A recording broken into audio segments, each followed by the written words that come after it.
নমস্কার, শুভরাত্রি। আজ একটা বিশেষ দিন, একটা বিশেষ তিথি, জ্যৈষ্ঠ মাসের অমাবস্যা তিথি। তো এই জ্যৈষ্ঠ মাসের অমাবস্যা তিথিতে ফলহারিণী কালী পুজো হয়ে থাকে। তো আমি তোমাদের বলবো যে কেন একে ফলহারিণী বলা হয় আর কী এর মাহাত্ম্য।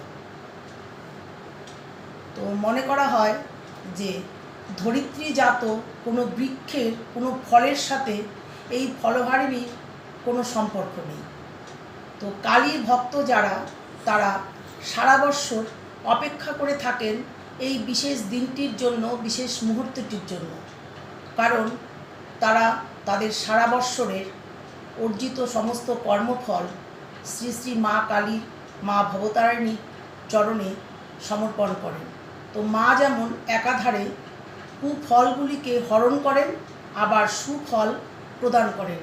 তাই সাধক বামাখ্যাপা বলেছেন যে কালী শুধু ফলহারিণী নয়, ফলদায়িনী।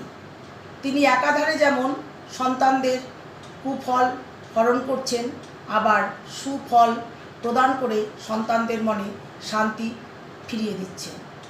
তো আবার মনে করা হয় যে কোনো ভক্ত মায়ের চরণে কোনো অভীষ্ট পূরণের জন্য বা কোনো মনের সংকল্প পূরণের জন্য একটিমাত্র ফল মায়ের কাছে অর্পণ করেন। তারা আর সেই সারা বৎসর সেই ফলটি গ্রহণ করেন না। তারপর যখন তাদের মনের ইচ্ছা পূরণ হয় বা অভীষ্ট পূরণ হয়, তখন তারপর তারা তাদের সাধ্যমতো নানান উপচারে ফল মিষ্টি নৈবেদ্য সহকারে মাকে পুজো করেন। তো এই হলো ফলহারিণী কালী পূজার মাহাত্ম্য। বিশেষ ফল পাওয়ার উদ্যোগেই এই পুজো করা, সেজন্যই একে বলা হয় ফলহারিণী।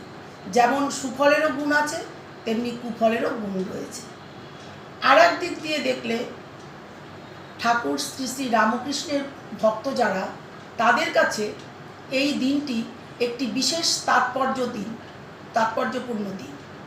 কারণ 1872 সালে এই জ্যৈষ্ঠ মাসের অমাবস্যা তিথিতে আমাদের যুগাবতার শ্রী শ্রী ঠাকুর রামকৃষ্ণ পরমহংসদেব তার স্ত্রী, তার লীলা সঙ্গিনী মা শারদাকে ষোড়শী রূপে পুজো করেছিলেন সবার অজান্তে। এই দিনটিতে রাত্রি 9টার সময় তার ভাগ্নে হৃদয়কে ঠাকুর বলেছিলেন পুজোর আয়োজন করতে, এবং শারদামাকে বলেছিলেন তার ঘরে আসতে। তো পুজোর আয়োজন যখন সমস্ত প্রস্তুত, তখন মা শারদা আলতা পায়ে ঠাকুরের ঘরে আসেন। ঠাকুর সামনে একটি আসন পেতে মাকে বলেন উত্তরমুখী হয়ে বসতে। তো মা শারদা সেখানে বসলেন। তারপর তিনি তার মন্ত্রপুত কলসির জল আম্র পল্লব দিয়ে বারবার তাকে ছিটিয়ে অভিষিক্ত করতে থাকেন, এবং তারপরে ফুল, চন্দন, ফুলের মালা দিয়ে তাকে সজ্জিত করেন। তো আমাদের ঠাকুর আর মা শারদা বৎসরান্তে একসঙ্গে থাকলেও তাদের মধ্যে যখন দৈহিক কোনো বন্ধন বা সম্পর্ক গড়ে ওঠেনি, ঠাকুর যখন মাকে শুধু ব্রহ্মজ্ঞানেই দেখতেন, এবং তিনি বুঝেছিলেন যে মা নহবতের, সেই মা দক্ষিণেশ্বরী। সেই জন্যই তিনি এই জ্যৈষ্ঠ মাসের অমাবস্যার পুণ্যতিথিটিকে বেছে নিয়েছিলেন যে মাকে ষোড়শী জ্ঞানে পুজো করতে। আমাদের ঠাকুরের ভাষায় এই দিনটির মাহাত্ম্য ছিল যে ঠাকুর বলতেন যে শুদ্ধা ভক্তি দিয়ে যদি কোনো ভক্ত বা সন্তান মায়ের পায়ে নিজেকে আত্মসমর্পণ করেন, তাহলে সেই ভক্ত বা সন্তানের মনে আধ্যাত্মিক চেতনার বিকাশ খুব তাড়াতাড়ি ঘটে।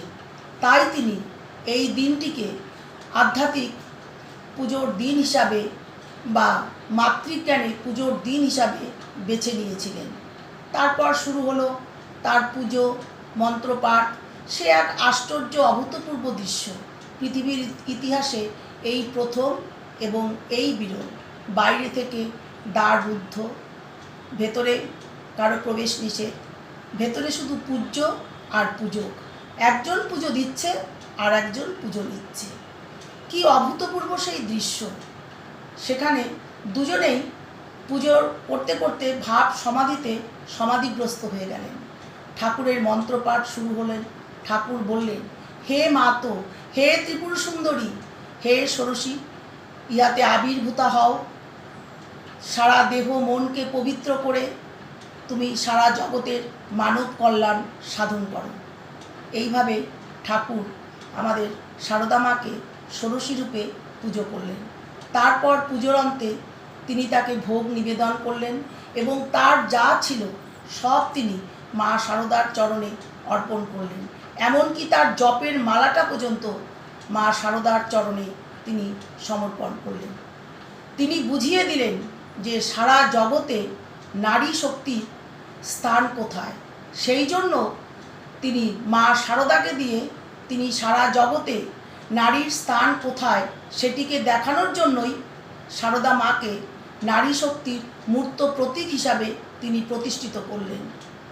যুগ যুগান্ত আগে যে অত্যাচারিতা নিপীড়িতা নারীরা ছিল, অবহেলিত, তাদেরকে তিনি যথাযোগ্য মর্যাদায় ভূষিত করলেন। তিনি শুধু মা সারদা নন, সমস্ত নারী জাতিকে শ্রদ্ধা করতেন। সমস্ত নারী জাতির মধ্যেই তিনি মাতৃরূপ দেখতে পারতেন। তো এইভাবে জ্যৈষ্ঠ মাসের অমাবস্যার দিন তিনি সারদা মাকে ষোড়শী জ্ঞানে পুজো করলেন। তারপর থেকে মঠ মিশনগুলিতে এই দিনটিতে মহা সমারোহে ফলহারিণী কালী পুজো বা ষোড়শী পুজো বলা হয়ে থাকে। তো আধ্যাত্মিক দৃষ্টি বাদ দিয়ে যদি আমরা সামাজিক দৃষ্টিতে দেখতে পারি, তাহলে দেখা যাবে যে আমাদের ঠাকুর সারদা মাকে দিয়ে নারী জাতিকে কোথায় বসিয়েছিলেন। শুধু ঠাকুর নন, ঠাকুরের পরে স্বামীজি যখন রামকৃষ্ণ মিশন প্রতিষ্ঠা করলেন, তখন তিনি সারদা মাকে সঙ্গ জননী বলে ঘোষণা করলেন এবং তারপর তিনি যখন বেলুড় মঠে দুর্গাপূজা প্রচলন করলেন, সেখানেও মায়ের নামেই তিনি সংকল্প করলেন। আজ পর্যন্ত সমস্ত মঠ মিশনগুলিতে যে দুর্গাপূজা হয়ে থাকে, সেখানে এই সারদা মায়ের নামেই সংকল্প করা হয়ে থাকে। তো এই হচ্ছেন আমাদের ঠাকুরের ফলহারিণী কালী পুজো বা ষোড়শী পুজো। জয় ঠাকুর, জয় মা।